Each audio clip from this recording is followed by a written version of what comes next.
ഭാര്യയും ഭർത്താവും ഒന്നിച്ചിരുന്ന് മദ്യപിക്കുന്ന പല കുടുംബങ്ങളും നമുക്കിടയിലുണ്ട്. ഒരു കൗതുകത്തിന് മദ്യപിച്ച് തുടങ്ങുന്നവരാണ് പലരും. കോതമംഗലം മാമലക്കണ്ടത്തെ ഒരു വീട്ടിൽ ഒന്നിച്ചിരുന്ന് മദ്യപിക്കുന്ന യുവതിയും ഭർത്താവും തമ്മിൽ വഴക്കും പ്രശ്നങ്ങളും പതിവായിരുന്നു. കഴിഞ്ഞ രാത്രി വീട്ടിൽ വലിയ ബഹളവും വഴക്കും കേട്ടു. രാവിലെ പോലീസ് എത്തിയപ്പോൾ യുവതിയെ മരിച്ച നിലയിൽ കണ്ടെത്തുന്നു. മൃതദേഹത്തിൻ്റെ അരികിൽ മദ്യലഹരിയിൽ ബോധമില്ലാതെ ഭർത്താവും. എളമ്പശ്ശേരി സ്വദേശിനി മായയാണ് കൊല്ലപ്പെട്ടത്. കേസിൽ ഭർത്താവ് ജിജോ ജോണിനെ പോലീസ് കസ്റ്റഡിയിലെടുത്തു.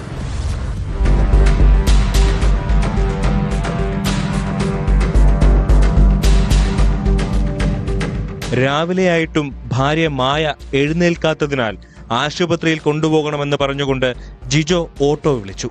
ഓട്ടോ ഡ്രൈവറാണ് തലക്കടിയേറ്റ മായയെ വീടിനകത്ത് കൊല്ലപ്പെട്ട നിലയിൽ കണ്ടത്. ഉടനെ നാട്ടുകാരെയും പോലീസിനെയും വിവരമറിയിച്ചു. വിശദമായ ചോദ്യം ചെയ്യലിൽ പ്രതി കുറ്റം സമ്മതിച്ചു. ഇരുവരും മദ്യലഹരിയിലായിരുന്നു. ഭാര്യയെ സംശയാസ്പദമായ സാഹചര്യത്തിൽ കാണപ്പെട്ടത് ചോദ്യം ചെയ്തു. അത് പിന്നീട് വാക്ക് തർക്കമായി. കൊലപ്പെടുത്തുക എന്ന ഉദ്ദേശത്തോടെയല്ല മായയുടെ തലക്കടിച്ചതെന്നും ജിജോ പോലീസിനോട് പറഞ്ഞു. മദ്യലഹരിയിൽ ജിജോ കിടന്നുറങ്ങി. രാവിലെയായിട്ടും മായ എഴുന്നേൽക്കാതായതോടെ ആശുപത്രിയിൽ എത്തിക്കാനാണ് ശ്രമിച്ചതെന്നും ജിജോ പറയുന്നു. ആദിവാസി വിഭാഗക്കാരിയാണ് മായ. ആദ്യ ഭർത്താവിൽ ഒരു കുട്ടിയുണ്ട്. സംഭവ സമയത്ത് കുട്ടി വീട്ടിലുണ്ടായിരുന്നില്ലെന്നും പറയുന്നു. മായയും ജിജോയും 1 വർഷം മുമ്പാണ് മാമലക്കണ്ടത്ത് താമസം തുടങ്ങിയത്.